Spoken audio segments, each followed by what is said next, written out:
मैं दिलीप मंडल दलित दस्तक और अंबेडकर नामा के लिए आज रिपोर्टिंग कर रहा हूं और एक बहुत महत्वपूर्ण हिस्टोरिकल साइट पर मैं मौजूद हूं। ये जगह जो है ये महासमुंद छत्तीसगढ़ ज़िले का सिरपुर है और यहाँ पर जिस जगह पर मैं हूं इस जगह को सुरंग टीला या शिव मंदिर के रूप में सरकार और जो यहाँ की संस्थाएं हैं वो इस्टेब्लिश करती हैं। तो मैं इस समय दो बहुत महत्वपूर्ण मेहमानों के साथ मौजूद हूँ जो बताएंगे कि ये दरअसल इसका जो आर्किटेक्चर है और इसकी जो बनावट है, जो मूर्तियाँ हैं, वो क्या बोलती हैं, दरअसल क्या सच्चाई सामने लाती हैं। मेरे साथ प्रोफेसर रतन लाल हैं जो कि एसोसिएट प्रोफेसर हैं दिल्ली यूनिवर्सिटी के, और एक ट्रेंड आर्कियोलॉजिस्ट जो हैं वो, और मेरे साथ ट्रेंड आर्कियोलॉजिस्ट डॉक्टर मधुकर हैं जो मध्य प्रदेश शासन में रह चुके हैं और नागपुर जैसे महत्वपूर्ण अंचल में वो क्यूरेटर से रिटायर हुए हैं। तो ये जो साइट है ये पहली नज़र में आपको किस तरह की साइट लगती है, ये मैं पहले डॉक्टर मधुकर से जानना चाहूँगा। सर, क्या ये आपको क्या लगता है, फर्स्ट इम्प्रेशन आपका क्या है? देखिए, ये साइट जो है, ये शिव मंदिर जो बोला गया है, ये शिव मंदिर तो जो प्रथम दर्शनी जो बोलते हैं प्राइमा फेसी वो लगता नहीं है। ये मैनिपुलेट किया गया है, री-इरेक्ट किया गया है। जब at the duration of excavation जब किया होगा तो ये ड्यूरेशन जो है, ये एक्सकेवेशन जो है, ये एक्सकेवेशन में ये जो चीज़ें है ये यहाँ से मिली नहीं है। ये देखिए, ये सब बाहर की चीज़ें लगती है। और ये जो बाकी जो बांधकाम किया है, ये जो स्ट्रक्चर किया है, ये स्ट्रक्चर भी री-इरेक्ट हुआ है। ये मतलब आपका कहना है कि ये जो मैं अगर नीचे देखूं तो ये जो पत्थर है और ये जो पत्थर है, ये दोनों का कोई संबंध नहीं है। दो तीन अलग अलग तरह का स्ट्रक्चर दिख रहा है। यहाँ पर भी देखिए, ये भी मैनिपुलेट, यहाँ पर भी कोई संबंध नहीं है, ये अलग से किया गया है, ये भी अलग से किया गया है। और देखो, आप कंस्ट्रक्शन में भी देखिए, वहाँ पर भी जो पत्थर लगे हैं वो पत्थर इर्रेगुलर पत्थर है, इर्रेगुलर में रैंडमली लगा दिए गए हैं, पूरा रैंडम है। तो इससे ये पता चलता है कि ये तो है ना, मतलब डिलिबरेटली कुछ ना कुछ तैयार किया। अब ये देखो, ये यहाँ की जो फ्रेम है, ये यहाँ की फ्रेम नहीं लगती, ये फ्रेम नहीं है यहाँ की, ये कहाँ की फ्रेम होगी? ये कहीं से उठा के यहाँ पर लाया होगा। ये फ्रेम इतनी बड़ी फ्रेम नहीं, ये फ्रेम जो रहती है बहुत बड़ी फ्रेम रहती है। अब मैं आपको फ्रेम भी दिखाऊंगा बाद में। जी, डॉक्टर रतन लाल, आप मुझे ये बताइए कि आपका भी फर्स्ट इम्प्रेशन क्या है इस साइट को लेकर?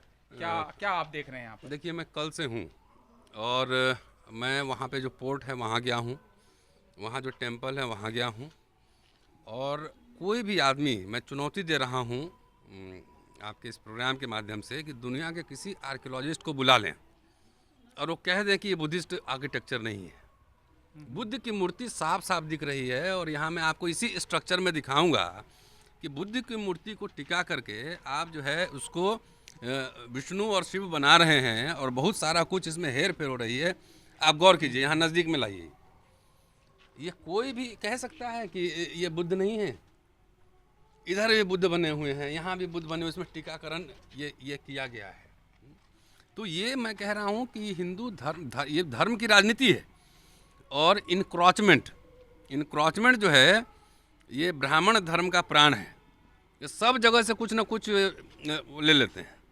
तो इन्होंने पूरे जितने, मैं तो इतिहास का छात्र हूँ और मैंने काशी प्रसाद जायसवाल में PhD की है।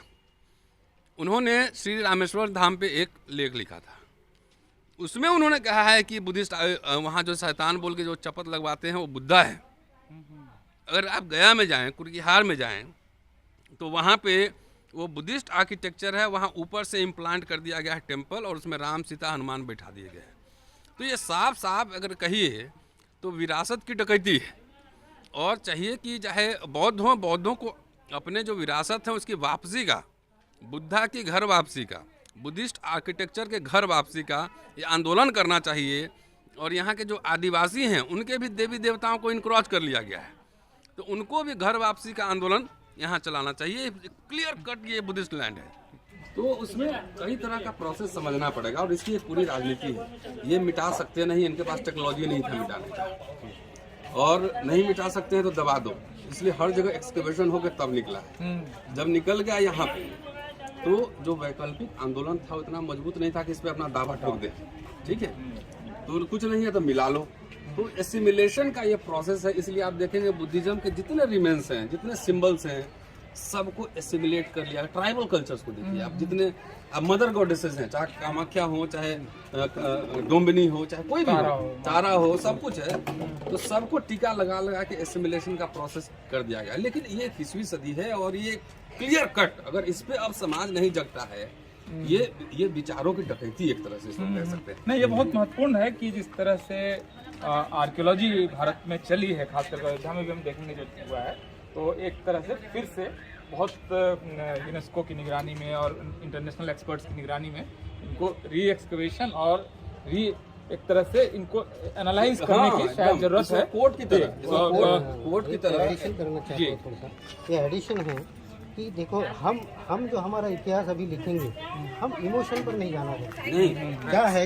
एविडेंस। अब क्या है, मैं काफी बार देखता हूँ कि हम एविडेंस, हम इमोशन से बातें करते हैं। हम हमारा जो आर्टिफैक्ट है या एंटिक्विटी है, जो कुछ मिलता है उसके ऊपर हम प्रैक्टिकली जाना पड़ेगा। हम क्रॉस एग्जामिनेशन करना पड़ेगा, उनको क्रॉस से हमको जवाब देना पड़ेगा, तब हम देखेंगे। नहीं तो अयोध्या जो है, अयोध्या का हमारा किस्सा वैसा ही हो गया है। हम इमोशन से गए थे, हमारे जो उसके क्रॉस एग्जामिनेशन है, क्रॉस कुछ आर्गुमेंट्स है, वो नहीं कर पाए। एक बात और समझना चाहिए कि पहले भारत का जो पूरा एक माइंडसेट होता है ना, सोशियो पॉलिटिकल कल्चर सिस्टम, उसको समझिए। सुप्रीम कोर्ट भी किस तरह से न्याय करती है, ये सब हम सब आप परिचित हैं, दिल्ली में रहते हैं और लगातार कई आंदोलनों में हम लोग रहते हैं। तो यहाँ पे इनक्रोचमेंट सीधा हो रहा है, इसलिए बार बार कह रहा हूँ कि इंटरनेशनल जो फोरम है, इस बात को उठाया जाए। देखिए, मैं डॉक्टर अम्बेडकर की चर्चा कर रहा था, उन्होंने क्रिश्चियनिटी स्वीकार नहीं की, इस्लाम स्वीकार, सब जगह से ऑफर था, उन्होंने बुद्धिज्म क्यों स्वीकार किया? इसलिए कि इसकी जड़ें, इसके रूट्स जो हैं भारत में ही हैं। तो बुद्धा भारत के हैं, बौद्धिस्ट धरोहर भारत के हैं, तो उसको अपने स्वायत्ता में जिंदा रहने दिया जाए, उसको इनक्रोच नहीं। ये मुझे वो लग रहा है कि दोनों चीज़ें इंपॉर्टेंट है, और मुझे लगता है कि इस समय खास करके ये बहुत महत्वपूर्ण है कि हिस्ट्री और आर्कियोलॉजी के लोकेशन से इन सारे साइट्स को एक बार फिर से मतलब इनकी समीक्षा होनी चाहिए, मीमांसा होनी चाहिए, और इंटरनेशनल स्कॉलर्स के साथ, उनकी मान्यता के साथ अगर इस काम को किया जाता है ईमानदारी से, तो शायद हम भारतीय इतिहास को नए तरीके से लिख पाएंगे। बहुत बहुत शुक्रिया आपका इस पूरे वीडियो को देखने के लिए, और आप दलित दस्तक और अम्बेडकर नामा को सब्सक्राइब करना ना भूलें। शुक्रिया। Thank you sir.